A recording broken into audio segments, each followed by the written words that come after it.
Leadership Development with Andreas, Jonathan, and Marcin. We're talking about Presencing Institute as a potential leadership training model. We're talking about leadership training, culture training, project management training. Here we have a leadership development document we're working on. We're looking at page 7 or page 7 or page 8 now. Page 8. We're looking at page 8. Andreas, tell us, continue going. But before we go further, are we in agreement that we want to divide this so there's leadership, culture, project management? Are we trying to wrap them into one? Or do you want to expand this document, or this is let's just talk about leadership here for now, or do we want to make the link to culture and project? I think that projects and teams are quite closely together, and leadership and I think that leadership and culture are quite close together as well. Mm-hmm. So throw it in there to kind of integrate it, so we don't get too many parts later when we deliver it. Excellent. Yes, let's do that. So tell us what you liked about the theory of you. It's a very holistic approach. Most theories look more on either can be divided into relational, it can be into task oriented, and it's not so much about why we lead people or what's the purpose of leadership. This one takes us through many different parts that are necessary for people to get an understanding of the world around us, and to bring that down into very concrete steps of how we can participate together and get the most out of the group. And when I looked into one of the books, when I got a bit interested to see if it suits you, I saw that they mentioned some example of future organizations, and the examples were the Linux Foundation and Wikipedia Foundation or movement. So it seems like they're already on a similar level. So excellent. Maybe somehow it's possible to get some kind of collaboration where we can use their models and maybe also tell them how it applies. And there we also have already a network of people who are interested in these type of ways of thinking. So maybe it's also a source for you to get potential leaders, so people who want to. Very nice, very nice. Okay. How do we want to proceed on? We should pursue that. Let's find out more about it, and probably end up talking to them as a result of this conversation. So keep going. So on the webpage you can already look around a bit, and they have many tools which they let out for many of their tools there is open source, and they also have I have linked a couple of books in the systemic solution in the U process. There's the theory of U, is the first model leadership theory, and then if you're more interested in how it relates to the economy, ego to ecosystem, it's another book there. Ed Schein is Otto. Who are the fellows? Otto Scharmer is the Presencing Institute. Otto Scharmer is the one of the authors for the book. I don't know what's his relation. Yeah, he's also mentioned on the Presencing Institute webpage at the bottom. And Ed Schein. That's the thought leader. Ed Schein is the thought leader behind this. Sorry? So Ed Schein interviewed by Otto Scharmer. Ed Schein is, the author of the this theory U. That's Ed Schein. Okay, that's possible. Let's see. Don't I have it somewhere else? Yeah, I'm just curious. Who are the people we need to be talking to, and basically, what their community is like. Who are the people? Yeah, let's see.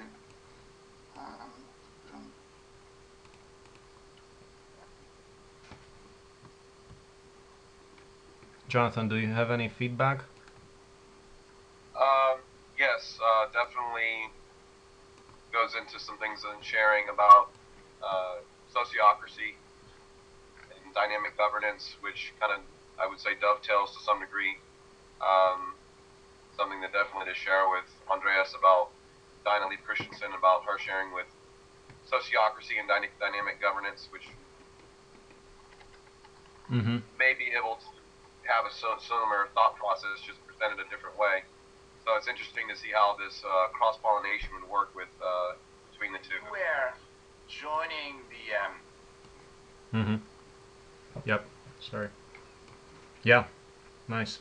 Yep.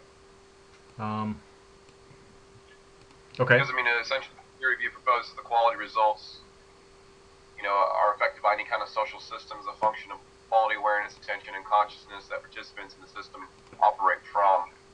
So it seems like it's definitely stemming from some of the similar types of thinking, just in a different presentation and framework, which I think is really great.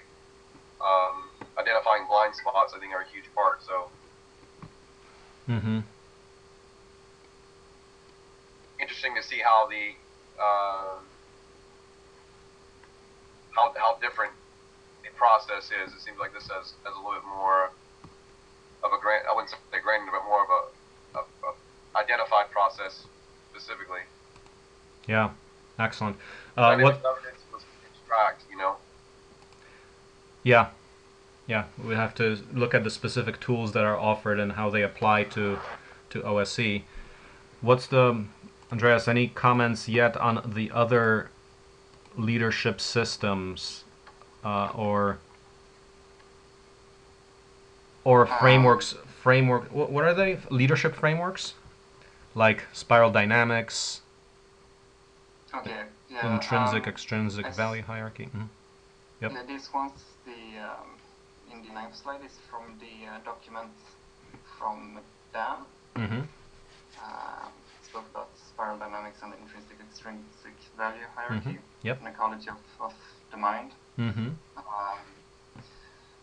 When it comes to spiral dynamics, I've heard this theory before, especially when it comes to more society and the development of society. It's not. I haven't seen it so much when it comes to leadership, so I don't know exactly how we can use it. Yeah. Besides, it's got a TM on the top of it. Junk it. Yeah, I added that one also. That was part on their webpage. I thought you might see it. Well, the theory U is it's a good start. No trademarks so far that we've seen. Yeah, but go ahead. Go ahead. Sorry. I think of the three that he mentioned, the ecology of the mind might be one of the most interesting. These three I haven't seen them before, but I think this one might be the one which is closest and most useful. Intrinsic, extrinsic value hierarchy? No, the ecology of the mind. Ecology of the mind? Very philosophical, so I don't know how we can use it for leadership. It's a lot about values and a lot about philosophical foundation. Yep. Yeah. Yep. Okay. And then we have the ones which I originally thought about, which are useful and which are well researched, would be the seventh leadership, situational leadership, and leader-member exchange. Seventh leadership is quite easy for people to find about, and you can also find books which combine seventh leadership with Scrum methodology, for example. And it's also something which not only gives effective results, but it also motivates people to consider the greater society and to consider greater good. It has a lot of things to do with helping each other grow as individuals as well. So it kind of sparks our altruistic motivation, which I think is important for the long-term process. Yeah. And you were talking about which of the choices? So that's the servant leadership. Okay. What slide is that? Slide 7. Okay. Sorry. Yeah. Okay.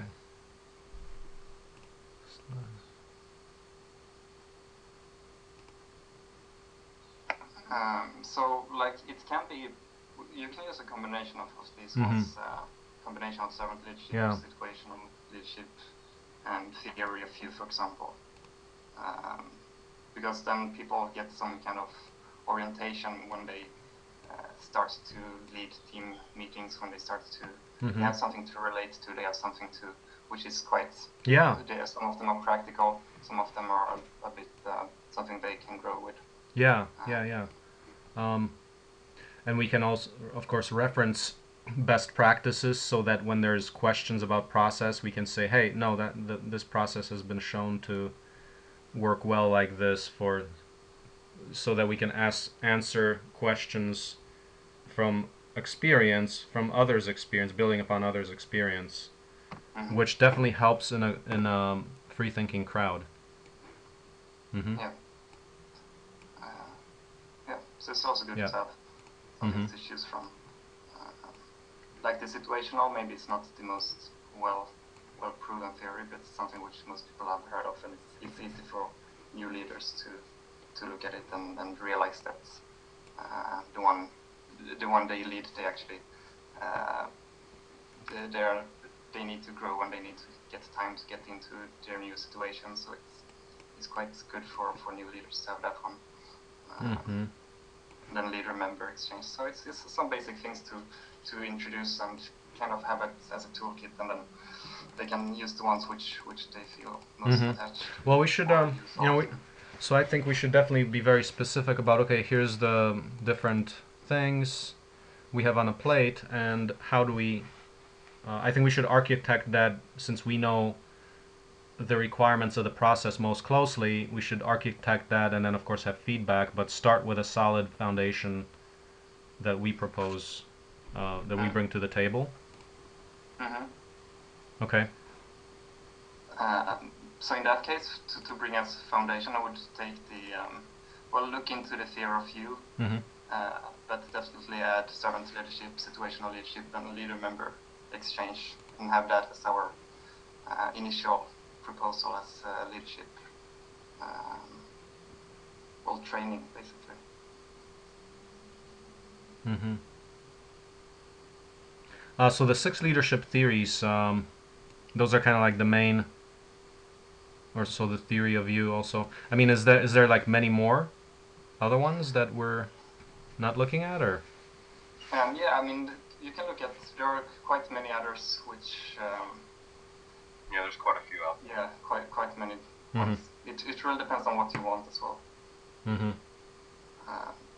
There's a similar one to servant leadership, which is a bit less altruistic, transformational leadership theory, which is it's also quite powerful, but then it's the leader is very important. It's very much in the center, so it depends Mhm. on what type of culture you want to build in your organization. We want to build an empowerment culture, so the leader is there insofar as that helps people gain power. Yeah, that would be servant leadership, definitely. Yeah.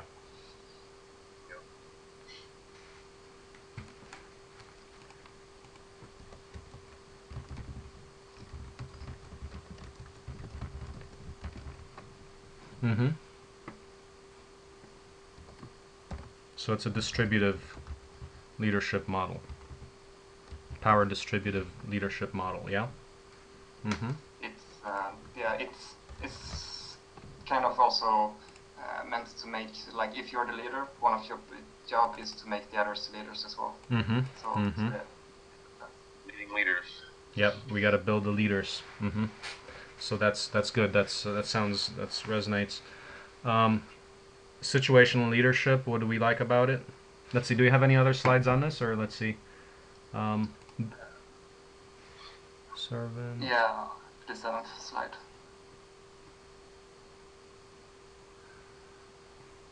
Uh-huh. Okay. So you describe. So you kind of went into the detail of 3 of those. The servant, the situational, and the theory of you. Yes. Yeah. Mm-hmm. Okay. Leader-member exchange is also quite good. It's basically, I didn't write anything about that one, but it's quite short. It's basically to invite people to the in-group. That most of the time when you have groups, you tend to have the in-group and the out-group. So as a leader, one of your tasks is to make the leadership offer to the people who don't speak to others, and see if you can invite them in your daily conversation, basically. Oh, well, we do that. So I guess we were borrowing from that leadership style. Yeah. Okay. Is there some seminal book on this topic, or that's just, is there some references, or? Yeah, I can give you some references. Mm-hmm. There are. Do you want the original ones, or do you want The some seminal different- work, like it's good. So forever we do here, to make this sound, we should expose what is the seminal book on the topic, and perhaps for current relevance, is there an institute or entity that's doing that right now, and do they resonate with us, and should we contact? I mean, I guess at best we can say, okay, so we're doing leadership development. If we want to borrow points from different these different theories, we should talk to the leaders of these movements and invite them into OSE as an advisory capacity, meaning 1 to 2 hours per month of discussion and advisory work. Such that we can nail down, like if they're very helpful and they can help us nail down some practices or adapt them specifically, or get the insights from the people who have been doing this. That's how we want to work. We want to pretty much open source this knowledge if it's relevant to making an open source economy happen. So if we can connect it to our long-term goals, then yes, we should talk to them. All right. I know the first two, servant leadership and situational leadership, they both have some form of organizations. I'm not sure about leader-member exchange, if they have an institute or anything like that, but I can look it up. Okay. Do you have some kind of... Do you want their address, or do you want me to contact them? And in that case, do you have some kind of...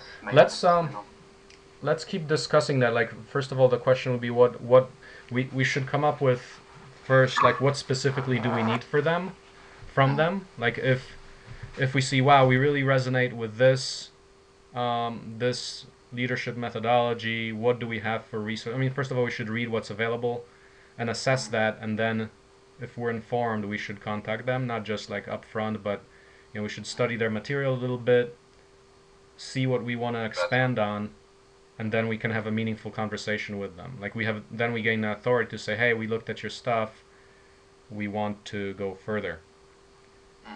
Yeah. Yeah. So what we should do here is keep in terms of I mean, what's the best Jonathan, what's the best way to continue here? Or Andreas, if you have more to share. I mean, the biggest thing. Yeah, I mean, the biggest thing right now is a matter of application, and how can we use this right now in terms of where we need to go, in terms of execution. I mean, having a leadership program is going to be great, and getting some very basic general content, and of course doing an assessment, getting a needs analysis of where we are. I mean, a lot of the stuff that we're going to do is going to be very out of the box, and most of the conventional theories are going to have to be hacked to fit a hybrid virtual organization. So the theories are going to be great, but I think when it comes down to application, we're creating and breaking new ground.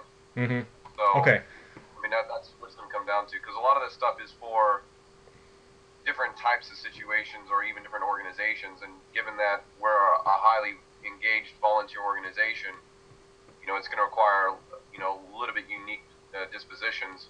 So in terms of execution right now, we're looking at the groups that we already have. Yeah. And I think we should say Sorry, go ahead. Yeah, I mean, concerning who we have right now and what needs to be done in terms of a leadership rollout plan, in terms of how many leaders we have, and of course your goal to have 100 leaders full-time equivalent within a year? No, not 100 full-time leaders, 100 contributor full-time equivalent. So that probably would indicate 10 leaders, There you go. you know, 10, yeah, 10 to saying 10 to that 100, yeah. 10, 20 maybe, but enough leadership that a group can exist and work effectively under each leader, with each leader. Right. The I mean, if leader we're is the having, facilitator. I mean, it goes into establishing what are going to be our protocols in working in groups and teams and dealing with the virtual constraints Mm-hmm. versus just face-to-face constraints. And when you're dealing with leadership development, it's one thing to do it over the phone. I mean, in person. It's another thing when you're doing it over a webinar. There's a lot of human dynamics that are missing out in Mm-hmm. terms of face-to-face. So those are some of the considerations in looking at how we're going to approach leadership development in terms of, okay, are we going to have a retreat? Are we going to do, and that's where the collaborative literacy, I think, is going to be a great part of that. Mm-hmm. In coming out for the rest of the year, we're going to have face-to-face eventually through workshops or just attending just meetings that we're having or retreats or whatever. Mm-hmm. And I think that's where you're going to have the most effective times in terms of meaningful relationships and meaningful impact in developing cohesive relationships with each other. Mm-hmm. But in terms of quality and content and getting the methodology, or I'll just say the theory down, or at least the knowledge management down, I think this is great to give people a basic knowledge of what we're kind of looking for, what is our approach, Mm-hmm. and how are we going to train up other people. And getting this information is very necessary for the chapters and ambassadors, so that there is some sort of example that they can follow. Mm-hmm. Yeah. So So right now, I think the relevant question is: so Andreas, you're doing good work in doing this background research and then application. So let's say let's maybe focus on this. Okay, so if we have a leadership training program, let's say we do a first webinar for. I mean, we have to scope this out. What is the goal? We're talking about a team leader for, say, the aquaponics group or any other group. So we're saying, okay, here's what you need as far as what we should be probably be writing is a curriculum for webinars. So maybe say, okay, webinar number 1, this is what we cover. Now with Laura, we started going over that, and maybe we should work from her document, because there we already have some initial ideas that she was going to cover. So maybe let's pull up that document and build from that. What do you think, Jonathan? Yeah, I tried finding that document. All I found was it was the critical path. That was the aquaponics stuff.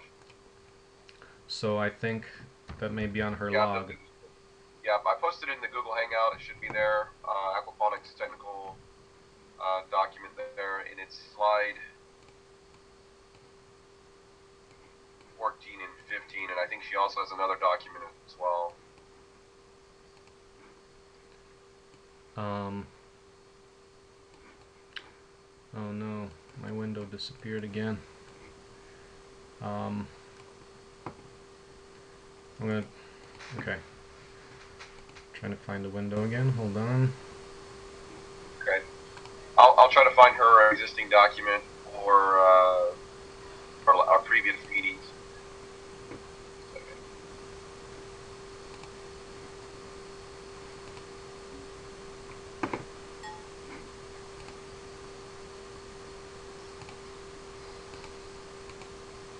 Well, yeah, and let's frame it within what Andreas is doing for his thesis. So, how does the current work relate to your thesis? So let's discuss that point. This will be a bit in parallel to the thesis. The thesis will be more about the collaboration.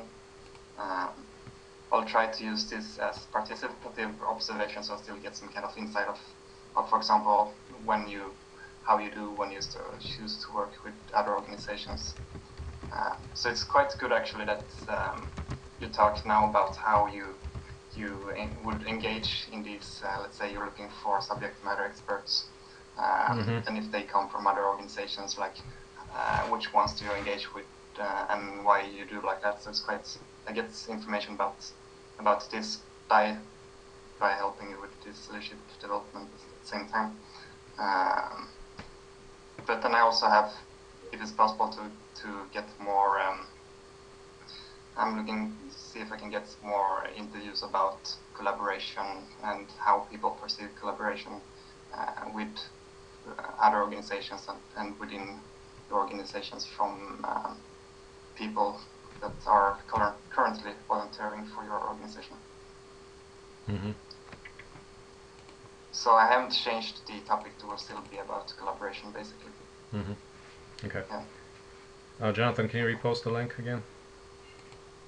Sure, no problem.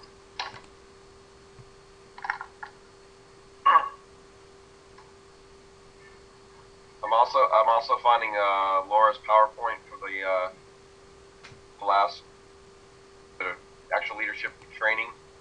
I'm trying to post that as well. There's the aquaponics. The aquaponics, there was a slide. I think we down to 14 is where, or 15, we were looking at some of the different ways to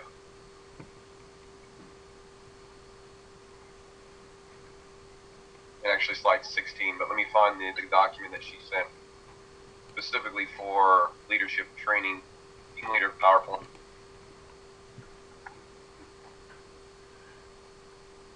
Yeah. Okay. Let me see if I can share that.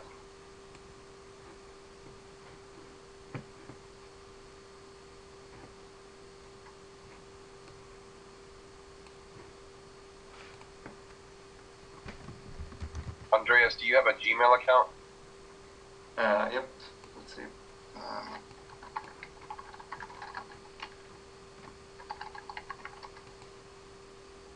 Excellent.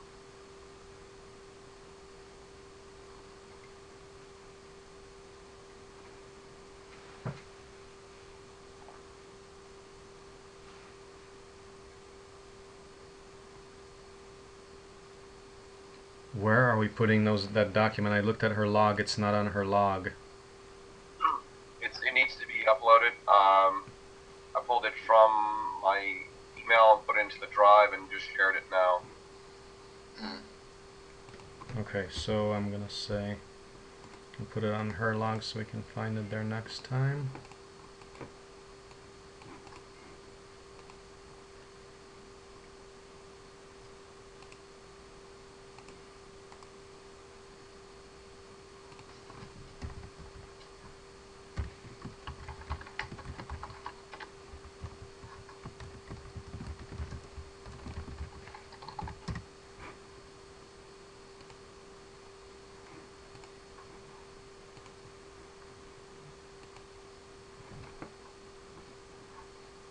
You're uploading it right now? Right, it should already be sent in an email. I can also share my screen as well, but see if I can find the direct link. It seems like it's in a different format rather than a meeting in slides. Let me see if I can move it over to slides. Let's see if I should have that in my... Should I not have that in my own team leader training? Okay, let's find that in my Google Docs here. Alright, sharing my screen just to give a quick look at it.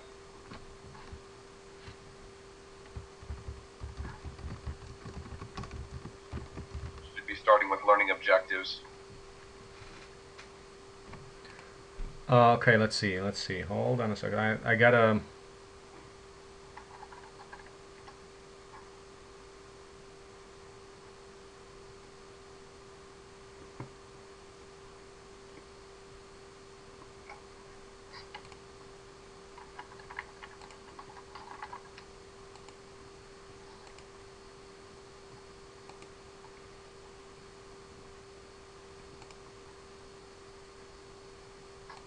I'm going to go ahead and share it via Google Docs.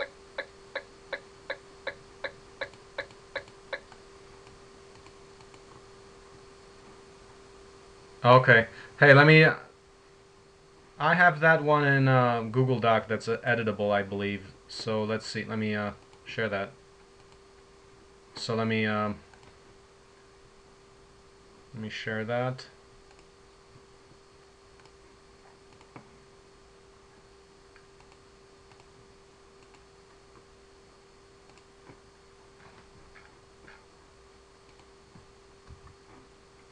let's see, we had another working doc where we looked at the curriculum, and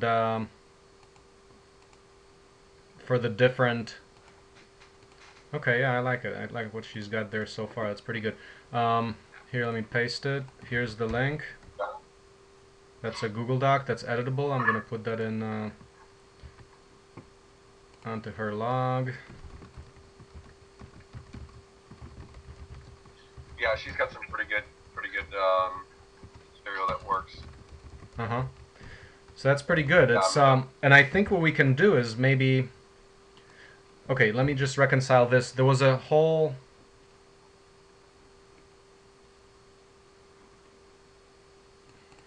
Hold on a second. Let me just document it properly on the wiki.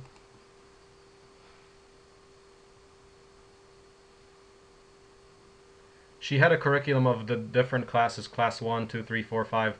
Do you know where that went? I'll take a look.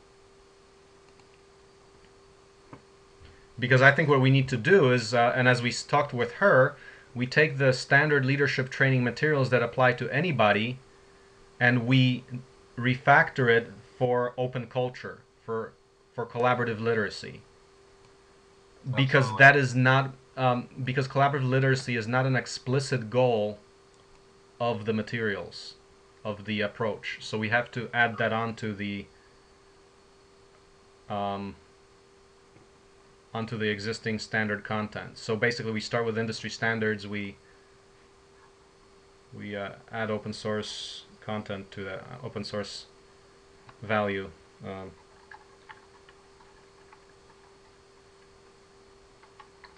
We open it up essentially.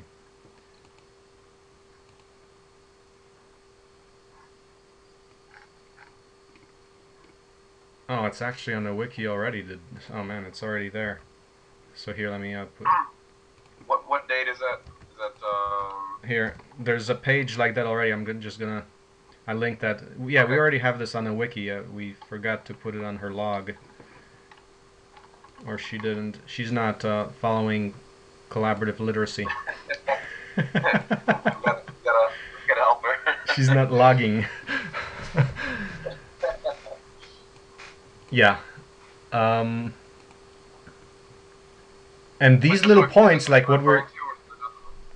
Sorry, just to make a point. I mean, this is exactly what we're talking about. This is the difference of, like us scrambling around looking for things versus the culture being clear. And it's like, bam, you know where to find everything, because everyone's got that in their mindset that you're not working on this alone. And that's a pervasive mindset that we need to inculcate to all the people working with us, so we just facilitate progress. Yeah. Absolutely. Yeah, I mean, and definitely a medium for doing that is definitely having a community aspect where people can know who's doing what, and I think that we should see that emerge soon. Yeah, it's coming. It's going to be a great accomplishment. Because I mean, I don't know what Wikipedia does or Linux or whatever. I don't know. I mean, we should study more of that. But I think we're coming up with approaches that are that have aspects of openness that are. I mean, I just haven't seen some of them in any other place that exists. So, but we want to learn the standards that Wikimedia Foundation has, Linux Foundation, also Eclipse Foundation. There's a few leaders in the field that we need to learn all that they do. And we can bring in Ben Kabe. He's the community manager for Eclipse Foundation. We can bring him into the table to help us. Oh yeah, I think we should actually bring him in on this when we develop the leadership training, because we got to start with what are the standard procedures for an open project, for an open platform. What are the standard things you need to provide to your community, right? So that's how we can, yeah. Well, currently, I mean, as far as execution right now, we have the different events coming up this year. One of the most, I guess, pressing things are going to be just what we have in terms of the critical path for our scheduling for the year, which is going to be part of the big product is going to be the micro tractor, as well as even the workshops and the agricultural workshops. But prioritization on getting some leadership there, development there for Mm-hmm. Tom and some of the working groups for the microtractor, and then of Mhm. course the graphics working group as well. Mm-hmm. What other do we have? Well, I would say scheduled? James, Other and I parts mean, James been doing a lot of work on the microtractor, bulldozer. I mean, we gotta uh, consider him. There's this other fellow that just recently contacted me. We don't have a track record with him, but there's another person. There's who else is rife? I think an aquaponics group. I mean, I'm gonna try to pull in this new guy that came about. Um, how about Andreas? As far as we should actually consider what Andreas' role would be. Andreas, how do you see yourself being involved in this project in the future? I mean, would you be interested in continuing the development work on leadership? Because that's, I mean, that's a field in itself. Within open source ecology, you mean? Yeah, being being Yeah. like a team leader for helping train team leaders. Yeah, sure. I mean, I'm basically what I'm at right now is finishing the master's program after this. Hmm. I mean, the end goal is for me, so you will know basically Yeah. my well, what my values are and my motivation can be quite good to know. That I intend to build a similar community here in Sweden, and it's I want to have a community where different forms of open source development can be in one place, where different type of organizations who work under the same values, under the same open source values, can work kind of under one roof. So Oh yeah. it would be, for example, that one part could be open source development in some of the buildings, and some other buildings might be, let's say, Linux development, and some other buildings would be some other development. Hmm. So that's kind of my goal. So whatever, if I can help you in somehow when it comes to leadership development, then I'm in for the long term. So wherever Oh, very nice. you think that you need me at the moment. Excellent. Well, this is really good. So, do you wanna run this under the OSE brand, as in a OSE chapter, or do you want to be independent, or? So basically, I'll see if I have a picture, but it will be everything. It's not under one branch or under one organizations, but more Mhm. to see if it's possible to bring different organizations under one community. So it could be that open Okay. source ecology is one of these communities, as Oh, long that'd as be. development within this field is needed. Oh wow, that's a good way. So you're even yeah, kind of like broader vision in some way. Um, is this intended to be a land-based facility, a campus? Yes. Yeah. So we'll have talks now on Saturday with potential stakeholders to see if we can get some land here. What scale are you looking at for the size of the facility? Uh, well, it depends really on what's needed. Like I saw that Hmm. it's quite hard because I don't know how much land is needed. I saw some of your calculations. You had Hmm. what was it, 40 acres for 200 people. Yeah, so here what we're gonna try to do is 30 acres, 150 people as the capacity of a highly functional autonomous settlement, or basically a model city or such, model village. But that's our current view in terms of Dunbar's number, which is 150, and the monkey sphere, so called. Okay. See that on Facebook, and enough fertility and natural resource, moisture, enough rock and soil that you can feed the population, provide energy, provide natural resources. So actually, you might want to get a taste of this. So we're actually beginning to announce the plans for next year's August 2016. Did I mention that? I don't think you might have heard that yet, but next August 2016, we're going to focus around the microhouse, greenhouse, radical build, and machinery build, where we're showing that we can build the housing from our bricks, our lumber.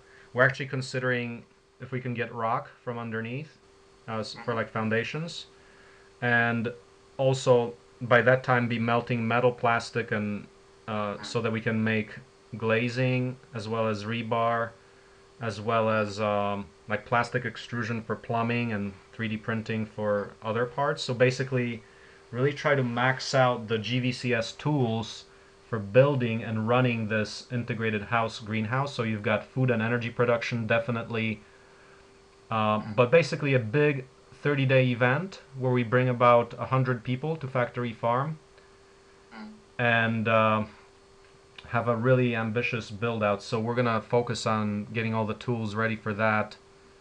After this year, in October, mid-October, I'd like to pretty much transition fully to planning out that event. Right now, of course, we're getting ancillary tools for that event, but that might get you, if you're serious in pursuing the land-based facility, the land requirement question is always a big one.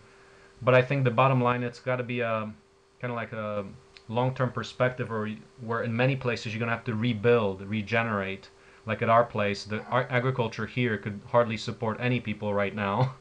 But when you get the earthworks and water retention and fertility back up, I don't think we're gonna have any problem with thriving with 150 people from local resources. Right now, we maybe can do like maybe 30 at the present capacity. We really need to improve the full biological and ecological life here, and of course develop machines and infrastructures. But yeah, but for our case, we typically talk about a standard farm scale of 40 acres if we talk about a village model. So we're going to try to do that at Factory Farm as far as within. So that's the goal for within 10 years, to see whether a full OSE campus can be built like that as a first step to potentially viable replication worldwide. So we'd like to build a couple of these facilities in just to make sure that they're replicable, and then pretty much because the plans are open, we'll continue training people in immersion programs and let this go viral, because it's all going to be radically open source. All the blueprints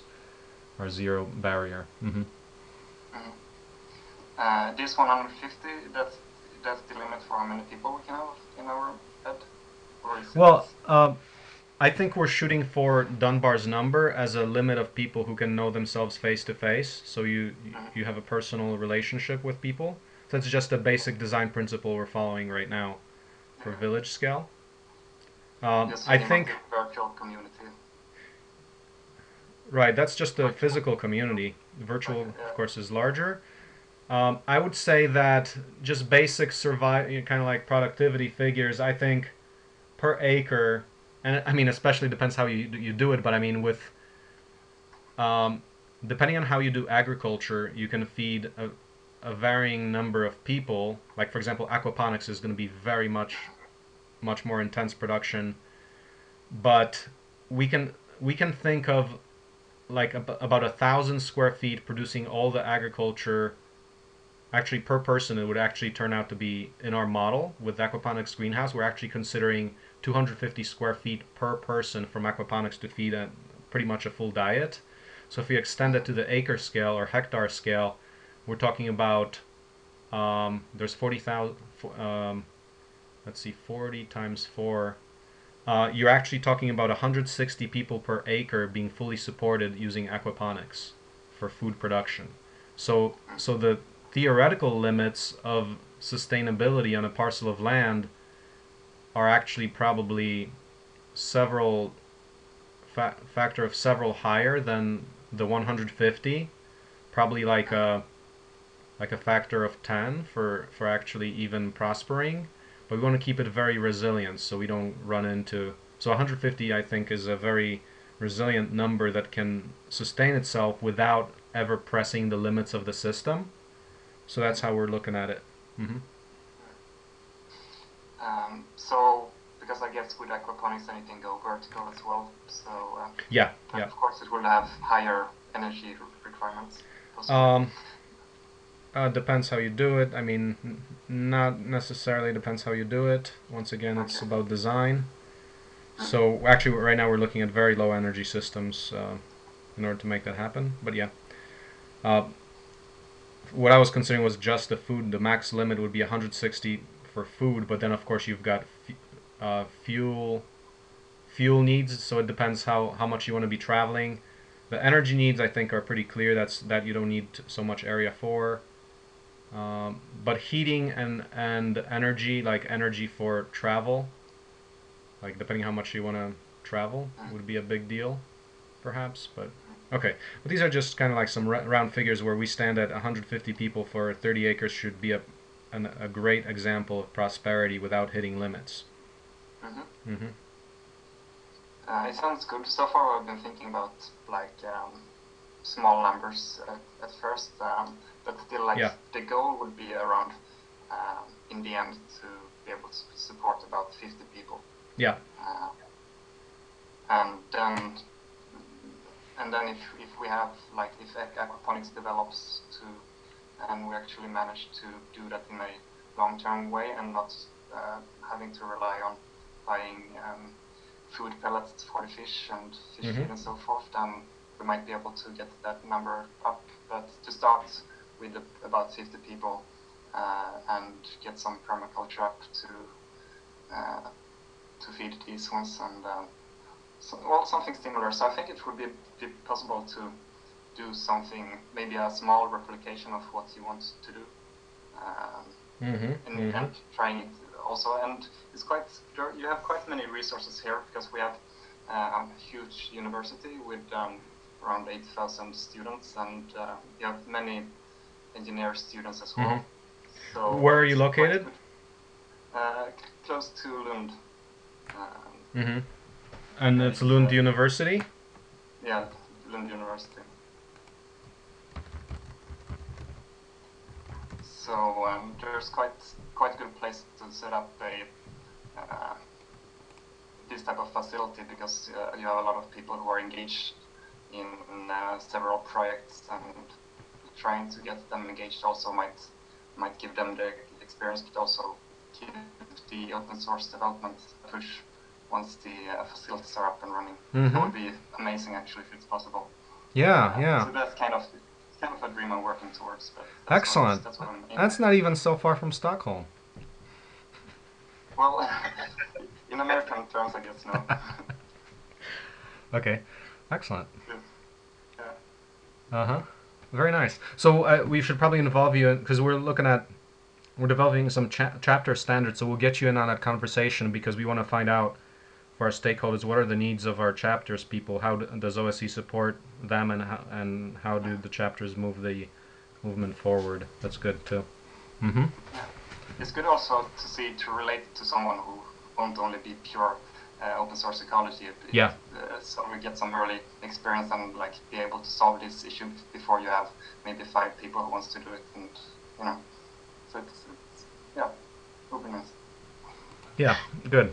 Okay, so in the meantime, let's talk about back on the leadership thing. So how should we proceed really quickly, here? I was looking at on slide 2. I just made a few notes, kind of our goals. If we're having 100 full-time equivalent collaborators, we're going to need anywhere from 10 to 20 people in terms of leaders. So ideally, where's that? Training Where days, are you putting your stuff? Leadership development, slide number 2.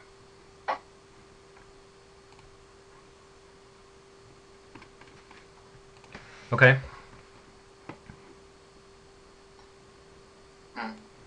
Just, the last 2 bullet points, just our goals in terms of, if we're going to have 100 equivalent collaborators, that means we're going to need anywhere from 10 to 20 leaders, which would give us kind of a ideal what we need to get formed. So setting a training date would be ideal, but obviously that's going to require for us having a general curriculum. Yeah. So the curriculum we should be. I think that's what we should be talking about. So, yeah, excellent. I mean, that's good to quantify the specific goals for about March 2016, about a year from now, end of March, let's say, or beginning of March maybe, around March of 2016. So, I think we can build. That number is not too difficult to do. I mean, in terms of getting the material and getting people trained and getting just a level and a layer of exposure to the content and then practice. So. Will they have some on-site training as well? Oh yeah.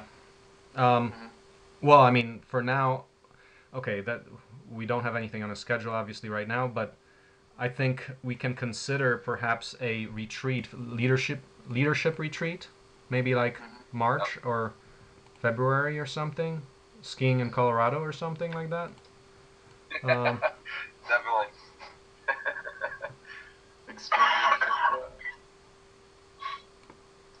Yeah. So develop Laura's document, integrate Andreas document. What's this? So I'm on page 2 of Andreas document. Integrate his document into Laura's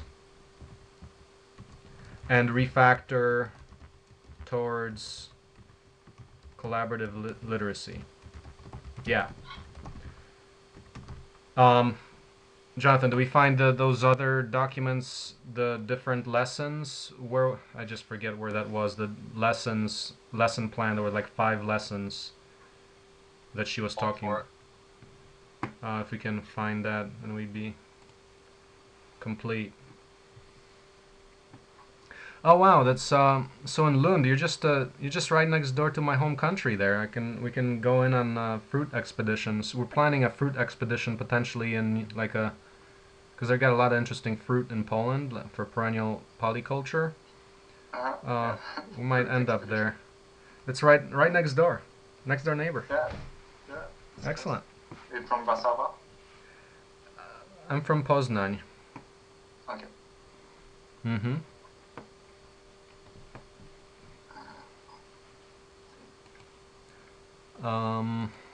Yeah.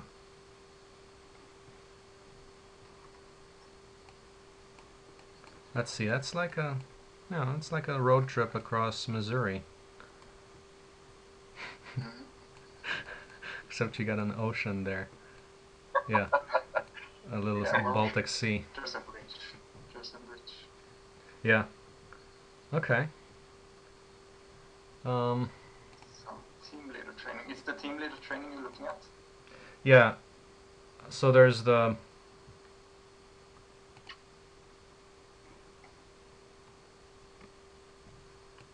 maybe I can link it to the other documents.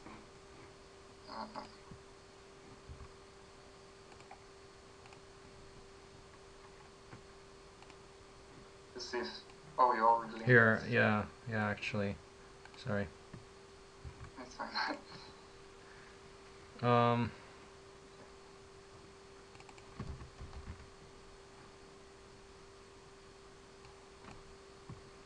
See, I think I started a wiki page called Collaborative Literacy. Let's see. Yeah. But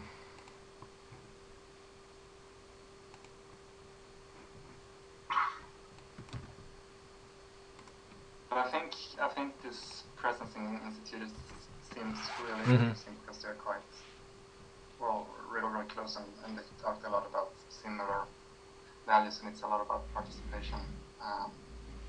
So I haven't seen it before I started my talks with you, but so far it seems quite something maybe that you want to look into and see if you think that if it fits you. Andreas, is there any are there any organizations that have adopted some of their principles and some of their methodologies? That is a good question. It's quite new methodology, so I don't think there's so much substance when it comes to it. Okay, maybe. You know. I mean, that's the same thing we had with the sociocracy and the dynamic governance. I mean, you had a small group of people and organizations that had it, but those who did saw significant results. You know, in terms of governance and being able to find the balance between the individual and the group, and you know, keeping the minority from being from leveraging their power in stopping the decision-making process to even a consensus getting in the group think. So sociocracy and even the theory of use seems very interesting because it's really pressing the envelope of social networks or social frameworks in the decision-making process, where you have certain people that delay the progress. And when we're doing concurrent engineering in the designing, that you have many meta processes going, and you have one individual, a few individuals that bottleneck that causes a huge problem in implementation and outcomes of manufacturing and even getting the product finished. Mm-hmm. So, yeah. What are some of your needs in terms of, for us, in terms of your paper or your research? What things can help us to help you fulfill what you need? When it comes to my paper, really, it's quite. I need, or it would be very useful with interviews from. It would be nice to have some more interviews from you, Jonathan. Okay. If you have time for that. No, I do. I just have been very, very busy. I've been, Yeah. still recovering, and I got your Facebook message. I've got a whole list of people I need to respond to just because I've been out of commission for the last couple of weeks. Yes, of course. So, yes. but definitely want to, fulfill whatever things you need from me and get you going on what you need to do. So. Mm-hmm. I don't know about you, Marcin. Mm-hmm. I guess you have quite a lot of things to do. If you would have time to with maybe one talk. Yeah, definitely. How much time? How much time do you need? About an hour, if that's possible. Yeah, let's do that. So let's see. So what are our next steps? So maybe should we continue this meeting same time next week? And maybe if you want to just set up the, see, I can look at my calendar right now. If you want to do something like Monday at, would 1 p.m. work for you on Monday? 1 p.m. CST? Wait, I have to. It's probably 6 hours later. Yeah, I can say preliminary, yes. I just have to check my calendars and here. I Yeah, still okay. have one of those physical ones. Yeah. Yeah. That's great. Thank you. Yeah, just confirm that if that works for you. Yeah. Yep, and it sounds good. Excellent. So really quickly, uh-huh. So some of our goals is going to be, one, I guess, getting a training curriculum, and then Mhm. next step would be setting a first training date, which would of course include getting a list of participants. So I didn't know Mhm. what other things you want to, Yeah. when we want to have our training, whatever. Yeah, I would shoot for. I think we should probably shoot for 2 weeks from now. I mean, not yet, but I mean, let's see if we develop some of this. That means we work. Yeah, I mean,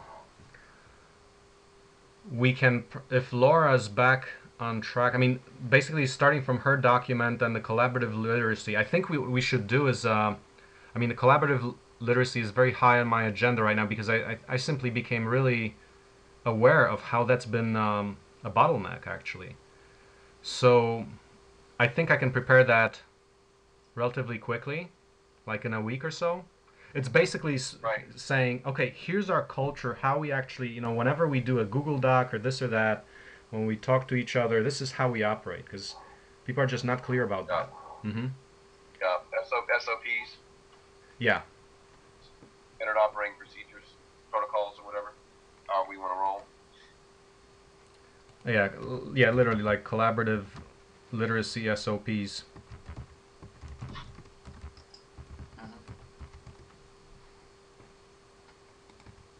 Yeah.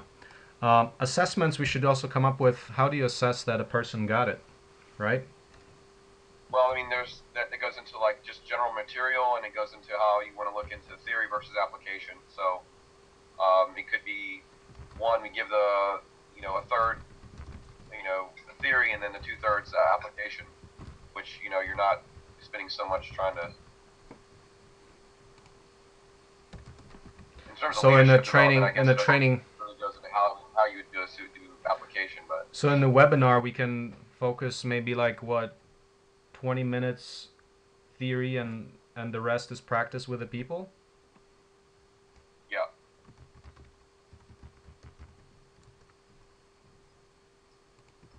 most people are going to want to learn through application anyway, but it also goes into what the curriculum is going to look like to determine what they're actually going to be doing. And it just depends on how granular or what specifically we're looking for. So I mean, that's a kind of a wide scope. I mean, that's a huge scope, but narrowing it down to what we want to accomplish, like you said, the collaborative literacy, I think is going to be where we're looking for core competencies and drilling down to those core competencies of that is tools, the ability to, you know, communicate and to be consistent. So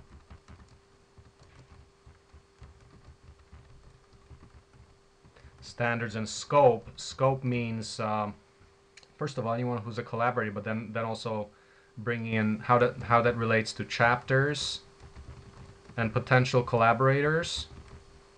Like for example, the gold mine in Peru who wants to use a tractor. And then there's, let's see, there's what else was there on the scope thing? Chapters, potential collaborator. So I'll think about that. I forgot my train of thought here. Okay, but to what extent do we push that with? How is that built into our process? Like who has to follow? Because obviously, people who are outside the organization, we don't have to bring them in unless we know that they're going to be a close collaborator. But so, oh yeah, there's the third realm of just encouraging the forking. Actually, see, forking, and pull requests. Actually, so this is what I mean by that is we want to actively encourage those people who are working on things, but maybe they don't, either we don't have the energy or the topic is just different. We encourage them to say, okay, take our collaboration standards, just take the template and then come back to our wiki with documenting stuff. And then if there's a toolkit basically, right? Yeah. And if someone's like, hey, I've got this crazy project out there, but you know, it's not OSC machines, but it actually, like, it's highly relevant to OSC, and it's got pieces that we like. We encourage them to come to our platform, or we just encourage them to document it if it's not documented. So we encourage, pull requests is part of it, but the other part is simply the concept of encouraging documentation of other projects, other related projects, because right now we're missing out on a whole bunch of stuff. Like right now I haven't really been encouraging others to say, hey, look, we got these resources, document your stuff at our place, here's the tools. So we need to generate that toolkit because we're missing out a lot of contributions that are relevant, actually. Other related contributions. Yeah, so basically, as you said, toolkit. You know, creating a funnel and a pipeline, you know, creating the funnel to get people to put their data into the pipeline so that we can have that captured and stored somewhere, which refers to, I mean, not everyone wants to do it, right? Because most people are just not interested in any useful source documentation. But there are those who are very open to it. And for those that are, we have to create a space for it. That's been a gap that I noticed that we haven't. I mean, initially I tried to encourage people to do it, but then when things grew and things, I just said, hey, we're too disorganized to allow that even to happen. But now I think we really need to pay attention to that actually happening. Yeah. Right. Mm-hmm. Well, I think one of the ways to solve that is just you getting in front of the mic and just you can talk over certain topics and give a dialogue about it to where people just get it. I mean, whether it be like the news kit or just have an interview kind of back and forth in that sense to where, let's talk about useful source. What is that? Mm-hmm. Why is it different? How is it different from inspirational source? And what kind of communities do we find that in? Mm-hmm. Why aren't we seeing open source going rapidly as we would like it to? And again, that's going to be some of the dialogue that goes along with it. It's going to open people's minds to saying, okay, this is why it's not working. Yeah. Or why is documentation so important? Documentation is absolutely critical to harnessing open source capacity. Mm-hmm. Yeah. And if we don't have capacity because we don't have a framework that is adopted by the crowds yet. And I think we're getting there, of course. But you as a thought leader and even as the pioneer for this movement, I think that's where your personality, your face, and even your voice being able to pave the way. That's going to be very key to people adopting it. Mm-hmm. And at the same time, I think we should probably stay away from some of the detractors who just have just the ignorance in general, and look at the people that are really understand and get it. Absolutely. Yeah. I mean, we've got a core crew of people that we can culture. I mean, our policy has always been we don't worry about the naysayers, right? There's too many people that actually want to do it and want to contribute. Yeah, naturally. Mm-hmm. So it's going to be it's consistent with some of our core positioning, which is absolute creative approach, right? Yeah. And also too, relaying to other people and other leaders that, hey, look, just because we don't agree, that we don't have to convince them. We're going to let our, like you said, the product kind of speak for itself, and even the methodology to speak for itself in terms of productivity and performance. Right. I think getting to that place where our performance not only outperforms other methods, but it really, it blows their mind in the sense of it kind of goes against the grain. Yeah.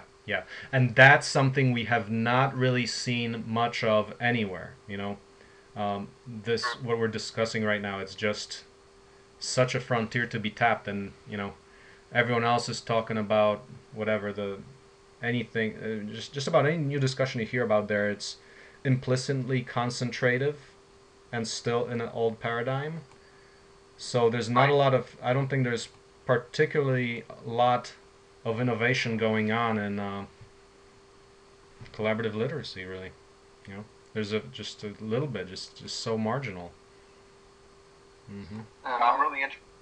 Yeah, I'm really interested to hear of you and how that we can implement that. Mm-hmm.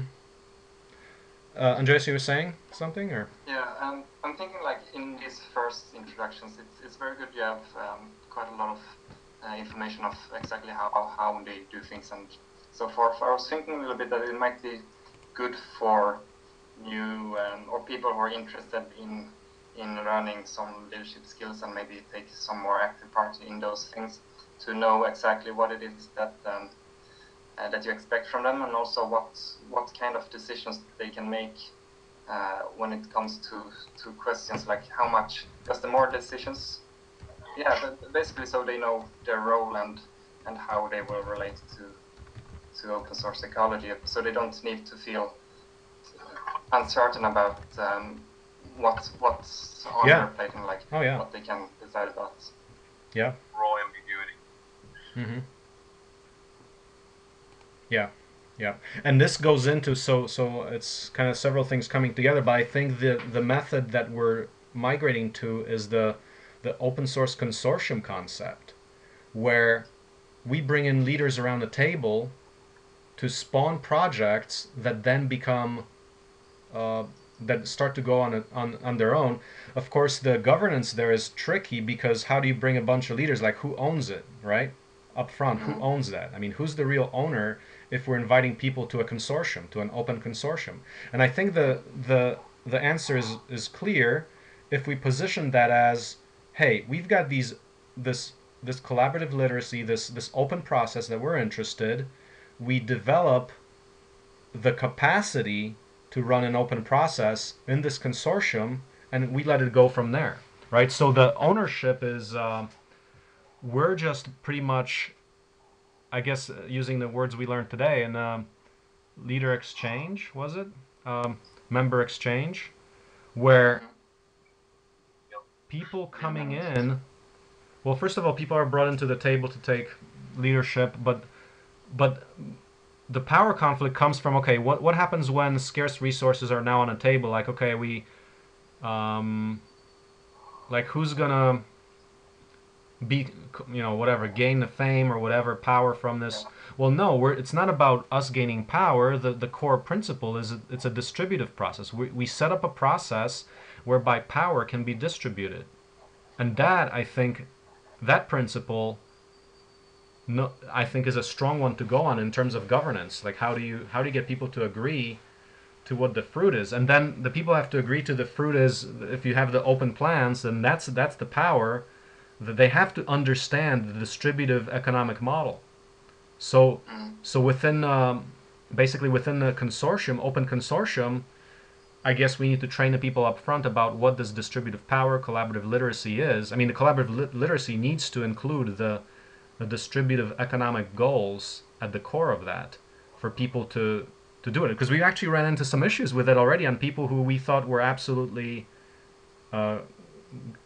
go. It turned out, they didn't necessarily subscribe to the distributive economic model. So that clarity is paramount. But I think when we have that clarity, the governance becomes clear. So yeah, but I think it's very important to actually make that point as clear as possible for people. But even when you do that, it's also with some practical example of what it means, because it's still, you probably will still get some uncertainty at least in the start. And the more clear it becomes, the more free your time would be from having to answer unnecessary questions about exactly what it is the role is about. So how do we get that clarity? What are your suggestions for how to do that? Well, you can try, you can do it in iterations basically, and see what type of questions you get. You do it as clear as possible. You can play it up for some people and see if they have any questions, and then you will probably notice if you always get the same question over and over again. And then you can update it, and okay, they didn't understand that they are actually able to make the choice of whether or not they should build this thing instead. Okay, so that can be an example. Okay, basically. So the process learning, the learning organizational model here, how do we build in some elements of knowledge capture and feedback to improve this constantly? So we have to think. So we have to learning organization infrastructure. What mechanisms are we putting in for capturing the feedback and all that? I mean, first thing comes to my mind is discuss upvoted discussion below on any platform if it's on the wiki, or I mean also just various ways to capture surveys, just little feedback forms, or just listening and setting up space in the process explicitly for feedback. I don't know, various things, but yeah, definitely I need to acknowledge that. I think within your open project management framework, there should be some kind of reflection always in the end, lessons learned, so that it is an integrated part of your project that you always look through. Not only if you reach the goals, but also about the projects and about these systems. We get both single and double loop learning, both for the teams and also for the organization. And I think in the broader sense, there's a quarterly review that we're starting. But have you seen that document, by the way? I saw that something about certain people will get mailed that document. Well, it's let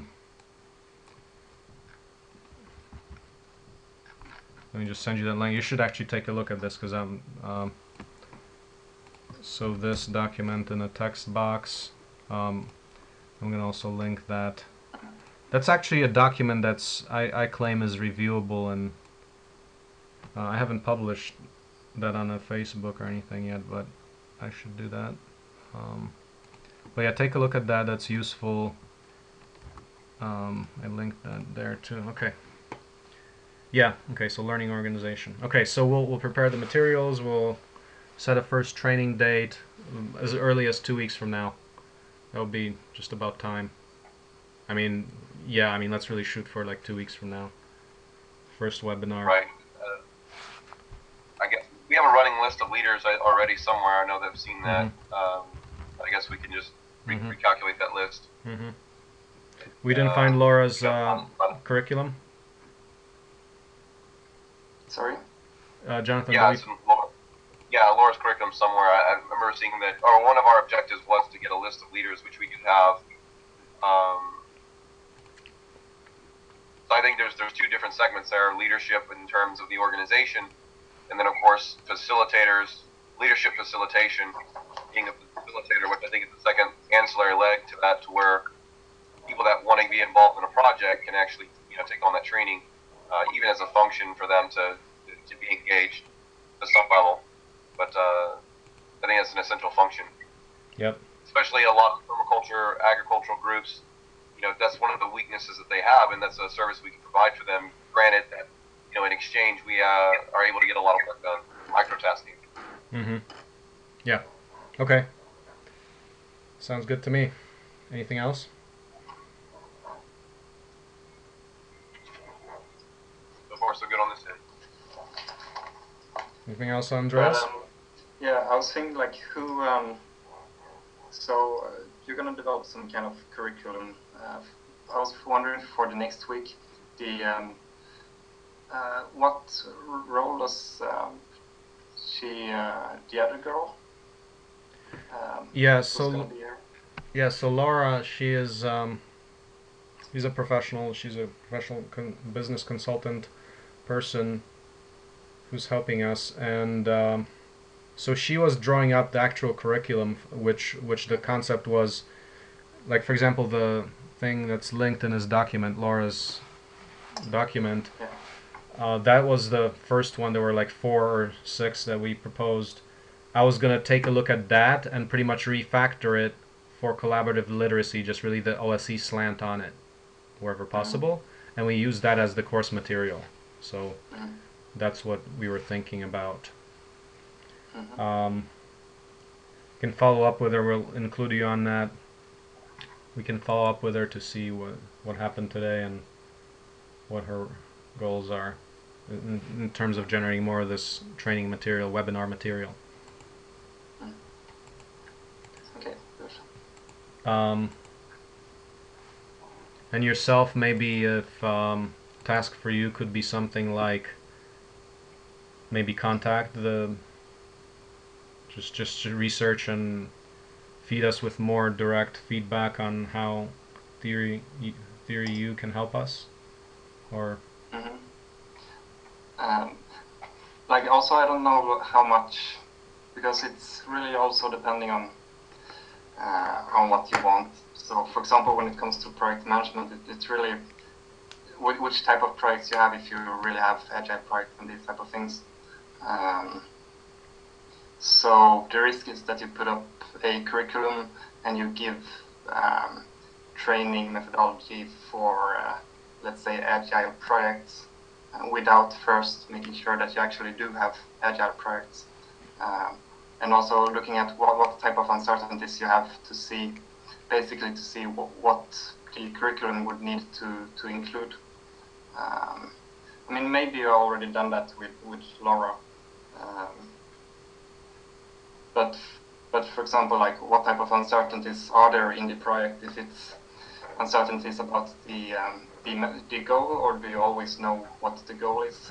Then that might need some extra skills in sense making, for example, for the ones who will lead the projects, if they also have to deal with uncertain goals.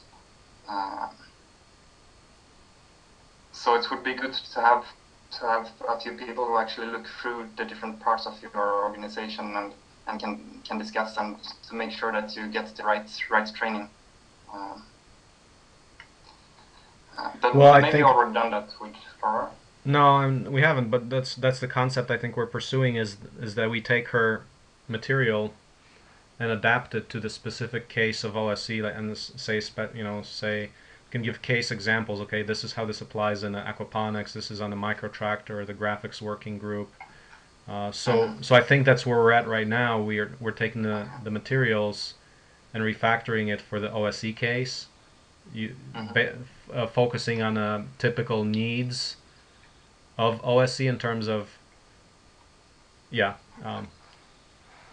specific condition for OSE. But you're right, it's like if we don't know, we have to be clear about what are our challenges in the projects. Is it that we don't know the goal, or I think I think bottleneck has been the development method, and I think that's like the foundational thing that separates what we do from others, is that we're documenting this process and making it very granular. So it's a very much of a hybrid process. Right. Sorry, what was the two things you documented and you? Well, the development method itself is one, we break everything to a very granular level to allow for people to engage, in doing these micro tasks, and then creating a framework or a funnel to get people into that framework and to follow the protocols is part of our challenges. But that just goes with communication and collaboration literacy. So, yeah, I gotta basically spill it, based on Laura's documents, start refactoring it. Jonathan, maybe you can also start refactoring that, but it's really taking the experiences and challenges that we had so far, and when we teach these skills, we focus on addressing the gaps that we have already seen. Yeah. Where, right. Eventually, as you get familiar with our process here, you can help us, but you'd have to start getting involved in a different actual working. Like right now we're talking about training, you'd also have to see the actual process of how a particular project goes forward. So it would be good for you to, if you want to start drawing up these documents with us, you want to get involved in some other group that we have. I don't know if you have the time, but right now it's definitely useful to, based on what you know, to start trying to refactor these techniques for the issues that you see, right? I think you can keep adding value to this leadership development document. Definitely. Maybe that would be, maybe that's our we can task you with, okay, these are leadership frameworks. Here's how it applies to OSE, right? So that's why I put OSE leadership development on that instead of leadership development on the title page. Because we want to take this document and say, okay, this is the various industry standards that are already there, and we're adapting it to the particular issues that we see. And you know just a little bit. You're learning about what we're doing, so you can start doing some form of adaptation already, right? Which you are. So that's good. Maybe continue working on that what you can, in terms of sniffing out the relevant elements from all these techniques, and maybe saying, taking what you wrote, instead of just to give you an example, slide number 6, 7. Take 6 and 7, and you can say, add another column that says OSE case. How is it relevant to OSE? So basically, okay, in OSE we typically run into our approach is this and that. This is why this system is relevant. So just really start translating all these, because I think there's going to be a little bit, for any one of these we can say, oh, but there's this one process that we really do as well, and we like the concept of mashup. Mashup is critical to our operating procedures. We take industry standards and mash them up in ways that haven't. Yeah. So we can go through each of these and maybe add more, and we say, okay, so this is the elements, this is how it relates to OSE, these are the OSE challenges, this is why this is useful and not. So that's how you can help. And we can probably draw from, because we said there's a whole bunch of them. Maybe let's take a few more perhaps and take out that element that particular theory is good at, that none of the other theories actually contain. So the mashup really applies to how we do this. And this is, once again, the mashup concept, it's part of our collaborative literacy. It's the fact that no, everybody's related, because everybody has a piece of the puzzle, yet we're trying to put it into one. And actually, we have explicit mechanisms where we, with awareness, we take pieces from many places and put them to something that's better than any of the others. So, so that's, yeah. All right. Mm-hmm. Well, that sounds good. Then I will continue basically on this document. Yeah, I think so. I think so. Basically, take this document and every single page, write it, refactor it for OSC specific, collaborative literacy specific. Yeah. Yeah. Mm-hmm. And start learning about collaborative literacy. I just found out about it yesterday. So we're Seems like it sounds nice. we're into rapid learning here. So yeah. Yeah. Great. Okay. Excellent. Excellent. So let's set this meeting for next time, same time. Yeah. Mm-hmm. Okay. Thanks a lot. So we'll talk later. Okay. Mm-hmm. Yeah. Thank you. Okay. Thanks, Andre. Take care. Bye bye. I'm cutting the voice.